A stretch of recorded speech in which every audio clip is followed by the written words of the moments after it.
What's going on, guys? Uh, Wanted to get on here and just talk about something for a second.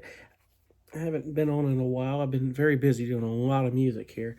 Um, some of you may know, and I did some videos in the past. I had a hard drive situation. I think over the last 12 years of doing this, I've lost about 20 sessions files, 20 files from my sessions, and 18 of those 20 were from this hard drive crash that I had. It stings a bit, and I'm just hoping and praying I don't get a call and need an alt mix from that stuff, because it's going to be. But one thing I've learned about this, and one is solid state drives are important and try to upload the cloud. So once I get done with what I'm doing here, I'm going to probably have to update this and I mean, upload this to a cloud of some sort too as well, just as an extra backup. It can't hurt, it really can't. Um, One thing out of that I learned is, when these DAWs changes, these plugins change, some you're not using anymore that change, some of these plugins and things that you're doing, it's extremely important that when you back up that session, no matter what you do on the other, always stem out your sessions. In other words, always bounce all your tracks out as individual tracks and stems in a file folder with it as audio files, because you may switch DAWs. You may need to send to somebody that's not using the same DAWs you're using, or you send somebody something to mix for you if you don't want to do it, which I mix and master everything that I do, which I would encourage anybody getting into music licensing or TV music or just in general. Learn to mix and master and do your own productions, because it will save you a lot of money and a lot of time and grief in the world. You can't rely on one or two people to do that stuff for you. They change gears, and then all of a sudden they're not accessible anymore. And you're like, I'm rushing to find somebody, and I've got to get this music to another publisher or a client or somebody. So keep that in mind. You really need to do that if you're new in this business. But I can't stress enough to back up your stuff. Stem out your sessions. That's what I'm doing here. I'm going through 12 years of sessions, and I'm stemming everything out. I'm just doing so much a day or in a week when I have time to do it around everything else that I've got going on. So um, just, I can't stress it enough. Just do it. Stem it out. I mean, I'm getting on and just with Reason here, and Reason has a bounce mixer channels feature, which is bouncing your tracks out individually. And it is important that you do this. It really is. It's very, very time consuming. I can't sugarcoat that one bit. You can take it. If you've been doing it as long as I've been doing it, you're going to have a lot of music to such out. I'm talking probably 1,300 sessions. I mean, I don't know. I'm just guessing on that deal at this point. And it is taking some time. It really has been so. Other than that, I probably will get on in time and talk about more kind of some creative ways of how I compose and do music, because I'm thinking about, the important thing is getting out of your comfort zone when you compose music is very important as well, especially in today's times. There's so many things given to us that people could just get lazy and cheat on and go, okay, well, I'll just take these loops and samples and just whatever. But the thing is you get a lot of people, sadly, that are not creating their own stuff out of them, and they're getting in trouble with this deal.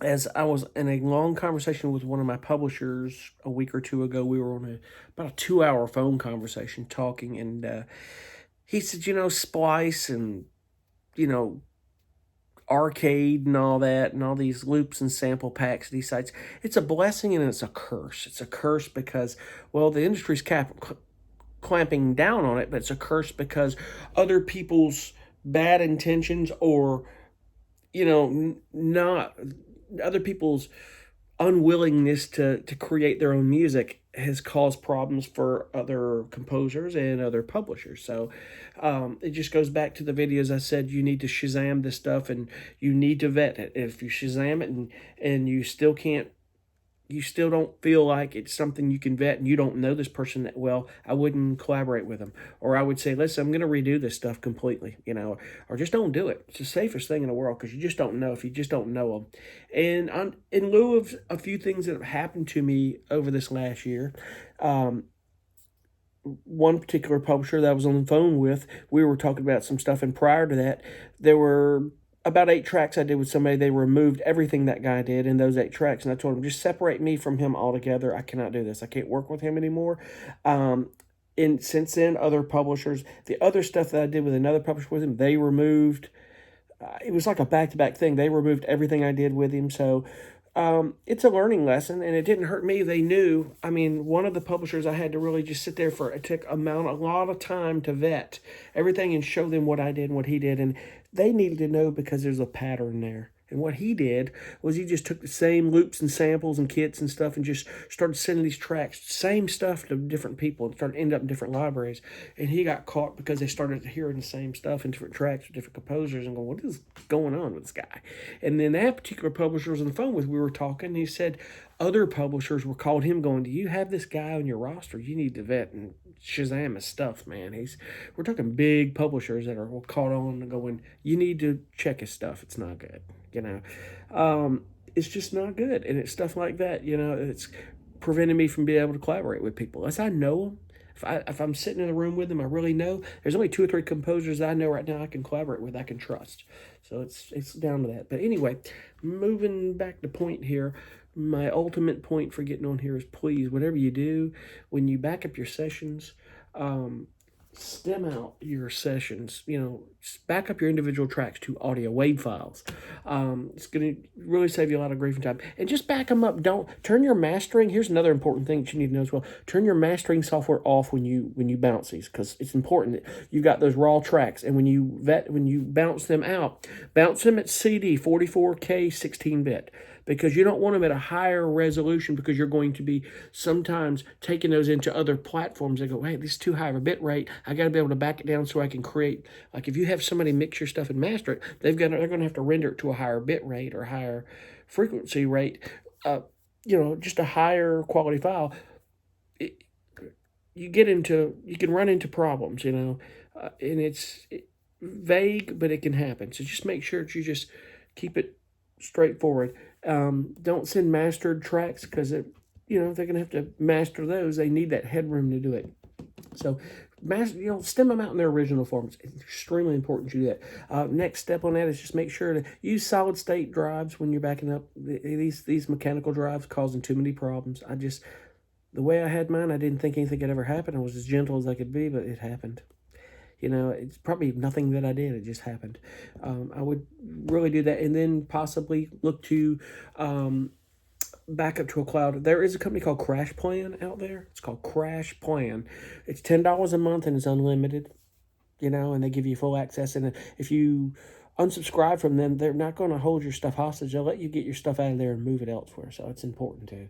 I think by law they can't hold your data hostage. I think there's a federal law in there. It's a data protection law.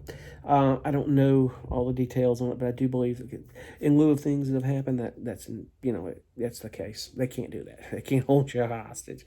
But anyway, that's enough on that. I just want to get on and talk about that for a minute. And I'm very fortunate that I only lost 18 out of this, and not what I could have lost out of this deal. So anyway, thanks so much for watching, guys. I appreciate it. And in time, I'm going to get on and start doing some more music stuff, kind of over-the-shoulder stuff I enjoy doing. And when I get time to do it, maybe just turn the camera on and kind of over-the-shoulder composing. Maybe something I do can help someone else. So anyway, thank you for watching, and you guys have a great one. Take care. Bye.